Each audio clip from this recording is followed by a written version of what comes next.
What happens when an alien symbiote bonds with a serial killer?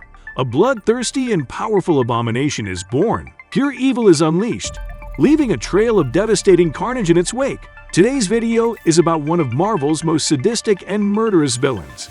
This notorious supervillain is the offspring of the alien symbiote, Venom, and became one of Spider-Man's most lethal adversaries. The origin story of the man most frequently bonded to Carnage sounds straight out of a horror film drenched in blood and riddled with tragedy. We are, of course, talking about the symbiote Carnage and its host, Cletus Kasady. Carnage makes his Marvel Cinematic Universe debut in the film Venom, Let There Be Carnage. But did you know that Carnage was originally named Chaos and almost named Ravage? All three names just scream pure evil. Let's dive deeper into the latest supervillain to wreak havoc in the MCU.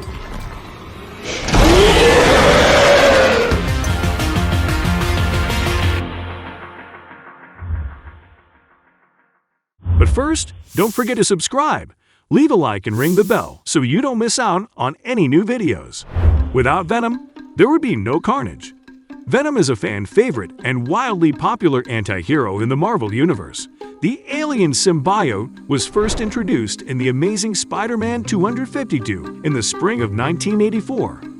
Venom was born out of an idea for a black Spider-Man suit that Jim Shooter, Marvel's editor-in-chief at the time, bought from a fan for $220. The black costume was worked into the plot of Secret Wars by Shooter himself as a suit that latches onto Spider-Man while he's on the planet Battle World. The black suit, illustrated by Ron Frenz, was fleshed out into the sentient alien symbiote by writer Tom DeFalco. In The Amazing Spider-Man 258, the beloved web-slinger learns that the black liquid-like costume boosting his powers is actually an alien parasite trying to permanently bond to his body.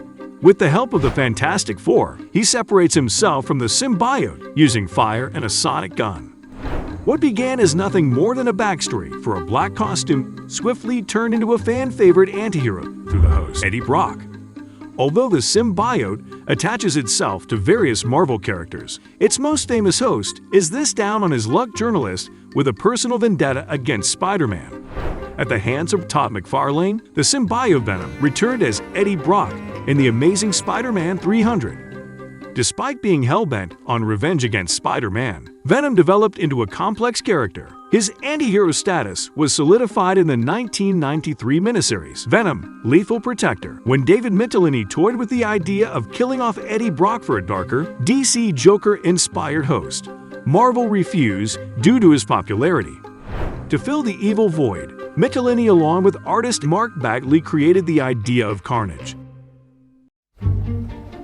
During a battle with Spider-Man and the supervillain Sticks and Stone, the Venom symbiote was separated from Eddie Brock. Afterward, Eddie was tossed into a maximum security prison. His cellmate at Rikers Island turned out to be the criminally insane serial killer, Cletus Kasady.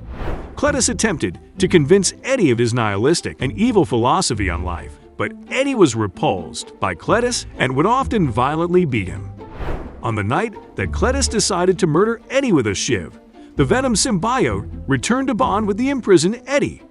Eddie transformed into Venom once again and broke out of Rikers Island.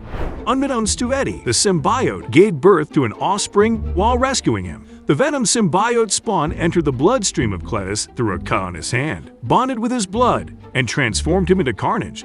With the April 1992 release of The Amazing Spider-Man 360, fans are fully introduced to Cletus Kasady as Carnage. The Carnage symbiote found his perfect bloodthirsty match. Neither one of us can survive without the other. Forget host. Forget symbiote. There is only Carnage. Cletus Kasady first appeared in The Amazing Spider-Man 344 on March 1991. He was born to a paranoid, schizophrenic mother in Ravencroft Institute. She died while giving birth to him, but he claims to have died during childbirth as well. He recalls visions of an endless, hellish abyss that he credits for his twisted outlook on life. The early life of this vicious MCU villain is riddled with uncertainty because of Kasady's mental instability and unreliable memory. Only one thing is certain: death befell anyone who came into contact with him. After his mother's death, Kasady was sent to live with an abusive older woman who was believed to be his biological grandmother. He killed her by pushing her down a flight of stairs. Next, Kasady lived with a couple named ROSCOE and LOUISE. It is unclear whether or not ROSCOE was actually his biological father. Regardless, Cletus Kasady's homicidal tendencies reappeared while in their custody. He tortured and killed the couple's dog with a power drill. After his possible father found out, he began to brutally beat Kasady. His maybe stepmother tried to stop the beating, but ROSCOE pushed her, killing his wife. ROSCOE was arrested and sentenced to death. Afterward, Kasady found himself in St. Est's home for boys. There he was bullied by the other boys and abused by the staff. In retaliation, Kasady burned the place to the ground, killing everyone inside. At some point during his adolescence, developed a crush on a girl who rejected him. You can probably guess what happens next. Kasady pushed the girl in front of an oncoming bus. It's no surprise that a kid with this kind of childhood grew up to become a sociopathic, cannibalistic serial killer. Before he was captured and imprisoned on Rikers Island, Kasady ruthlessly murdered 11 people. However, he bragged to Brock about killing at least a dozen more. When the symbiote entered Cletus Kasady's bloodstream, it merged with his blood completely and turned red. This bestowed him with powers that exceed those of Spider-Man and Venom combined. Dubbing himself Carnage, he escapes prison and almost immediately embarks on a citywide killing spree. Carnage even kills a man named Gunther Stein for having a funny name. Spider-Man tracks down Carnage, but is no match for his strength and abilities. To defeat Carnage, Spider-Man is forced to team up with the symbiote's parent, Venom. In The Amazing Spider-Man 363, Venom and Spider-Man are able to subdue Carnage by working together and using a sonic weapon. Under the impression that the symbiote was destroyed, Kasady is taken to Ravencroft Institute after his defeat. By far, the most famous Carnage storyline is the Maximum Carnage arc that began in Spider-Man Unlimited 1. In an attempt to cure his madness, a doctor draws blood from Kasady's arm and accidentally enables the serial killer to transform into Carnage again. Ravencroft recruits other supervillains such as Demogoblin, Carrion Doppelganger, and his love interest, Shriek, who shares many similarities with DC Harley Quinn. The villains unleash devastation and mayhem on New York City, but are ultimately driven back by a group of heroes and anti-heroes, which includes the likes of Spider-Man, Venom, Captain America, and Iron Fist. In one of his battles with Venom, Carnage realizes that his symbiote is about to produce offspring. Fearing that his spawn would overpower him, he attempts to prevent the birth and destroy his offspring. Carnage is unsuccessful, and the symbiote bonds with Patrick Mulligan, a New York City cop.